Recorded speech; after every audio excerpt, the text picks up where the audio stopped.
Ça, c'est moi à 59 kg il y a 7 ans vélo, et ça, c'est moi aujourd'hui à 83 kg. Avant, j'étais maigre et je sais pas m'entraîner, et aujourd'hui, j'ai un bench à plus de 150 kg, un squat à plus de 200 kg, et surtout, j'ai couru un marathon le mois passé en 2h59 et 8 secondes. Mais la vérité, c'est que pendant longtemps, j'avais aucune idée de ce que je faisais, et j'allais dans le mur. Et à cause de ça, j'ai perdu des années, comme 90% des pratiquants, j'imagine, et c'est pour ça que je fais cette vidéo aujourd'hui. Dans cette vidéo, je te montre mon histoire, mes blessures, et surtout le moment charnière, le moment tournant, où j'ai commencé à comprendre comment ça marchait, et comment devenir performant. Donc si tu veux devenir sec, musclé et puissant, t'es tombé sur la bonne vidéo vélo, donc reste jusqu'à la fin. Tout commence à 17 ans, le petit Maxime, il se rend compte un beau jour qu'il va jamais devenir musclé. Moi, depuis que je suis petit, j'ai un rêve en tête, ressembler à mon père. Mon père a toujours été musclé, donc dans ma tête, je me disais, il faut que je lui ressemble, je vais lui ressembler naturellement, je suis son fils par définition, j'aurai ça. 17 ans, réalisation qui fait mal, je ne serai jamais musclé si je commence pas à travailler mon corps. Et ça tombe bien parce qu'à 17 ans, je tombe sur une vidéo de Thibaut InShape et là, c'est l'illumination. Ça me réveille et je me dis, ok, il y a moyen de faire quelque chose, je vais me mettre à la musculation et je vais devenir musclé et ça marchera. Je prends un abonnement en salle, je commence la salle et là, catastrophe. Et aucune structure d'entraînement, je sais pas ce que je fais, j'y vais un peu n'importe comment et surtout, j'y vais fort dans tous les sens. Résultat, je m'entraîne beaucoup, je fais pas beaucoup de pauses et je me blesse très rapidement.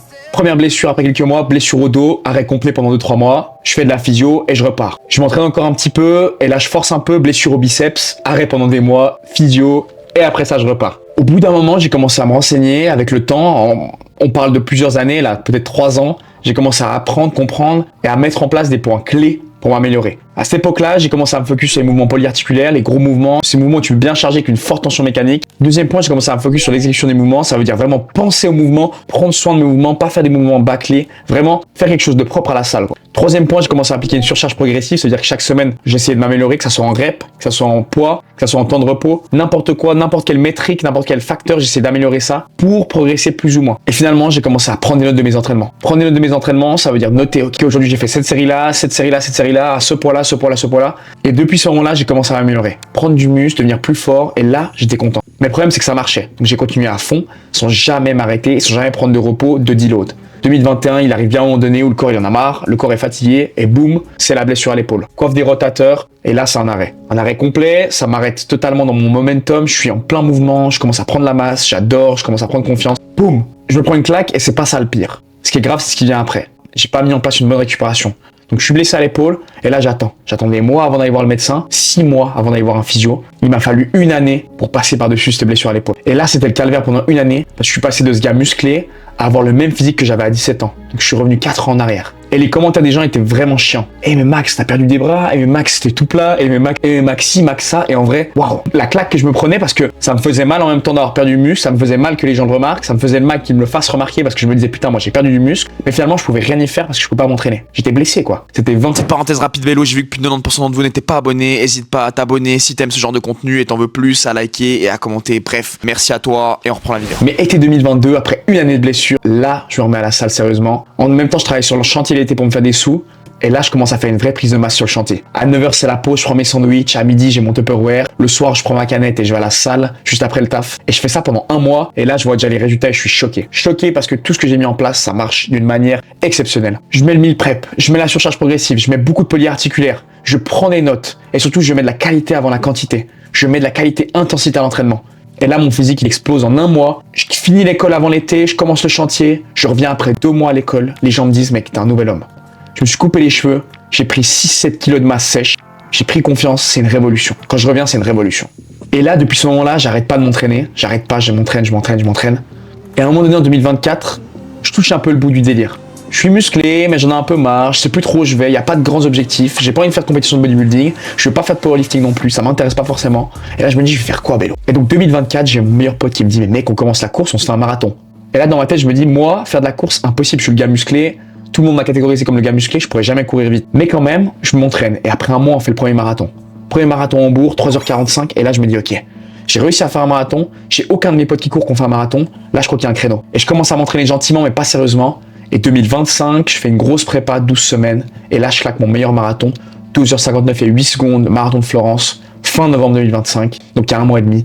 Et là, c'est la révolution. Parce que j'arrive à être dans le top 5% des marathoniens, en même temps à garder mes performances de musculation et être solide. Ça veut dire un gros bench à 150 kg, un gros squat, et en fait, des grosses séances de musculation où tu as bien du pump, où tu kiffes, parce que c'est ça que j'aime à la fin. C'est être musclé, avoir du pump, kiffer à la salle, c'est ça le plus important. Et là, je me dis, ok, le système que j'ai mis en place, il marche, il est incroyable, je suis une machine de guerre. Si je devais recommencer à 17 ans, comme je te l'ai promis, qu'est-ce que je ferais différemment? Première règle, s'entraîner suffisamment, mais pas trop. Au moins 3 entraînements de musculation, Pas besoin d'aller plus que 5, je dirais.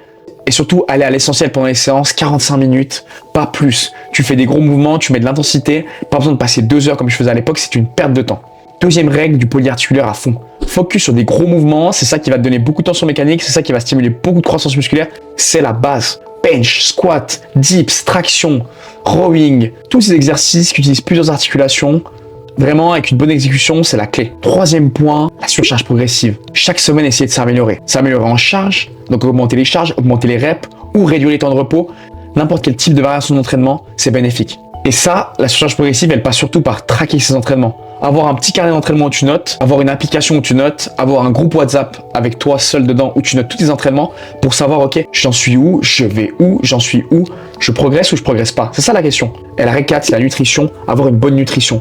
Ça passe par 2 grammes de prot par kilo de poids de corps sec, ça passe par plus ou moins 1 gramme de lipides par kilo de poids de corps sec, ça passe par des repas équilibrés, assez de légumes, assez d'œufs, parce que les œufs c'est la base, vraiment mettre des œufs dans sa diète. Ceux qui mangent pas d'œufs, c'est un vrai souci pour moi.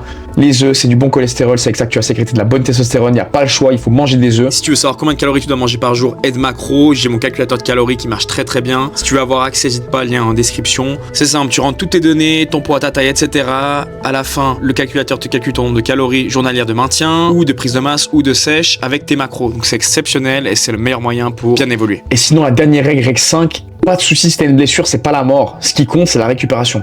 La blessure, c'est fait, c'est malheureux, mais t'y es. Maintenant, il faut ajuster ton entraînement, il faut le réduire, mais il faut pas s'immobiliser. Dépendamment de ce que t'as, il faut aller consulter. Il faut prendre soin de soi. Mais si tu veux pas arriver à la blessure, fais des deloads. Programme ton entraînement pour avoir des séquences de semaines à fond. Et après chaque 4, 5 ou 6 semaines, une semaine de repos. Plus ou moins où tu réduis l'intensité, on appelle ça un deload, une décharge. T'es obligé de faire des deloads. Moi, je les ai pas fait, je me suis blessé. Il faut faire des deloads. Bref. Ok Bélo, je viens de checker les rushs, on est après la vidéo là, et je me rends compte qu'en fait j'ai oublié la partie hybride. Partie course à pied, j'ai complètement zappé. Règle numéro 6 que je mettrai en place si je recommençais maintenant à m'entraîner à 17 ans, introduire de la course à pied, du cardio dans les entraînements. Introduire au moins une sortie ou 2 par semaine de course à pied, pas besoin de se prendre la tête. Faire de l'EF, de l'endurance fondamentale, donc il y a les molos, aller à un rythme où c'est agréable de courir, mais aller courir. Allez courir au moins 25-30 minutes, travailler cette pompe en fait. Travailler cette pompe parce que je serais bien meilleur si j'avais commencé beaucoup plus tôt. Et ça passe aussi par acheter une bonne paire de chaussures. Parce que moi je sais que j'ai attendu longtemps avant d'avoir une bonne paire de chaussures. Et là t'as mal aux pieds, t'as mal à la hanche, t'as mal au dos. C'est pas le but non plus.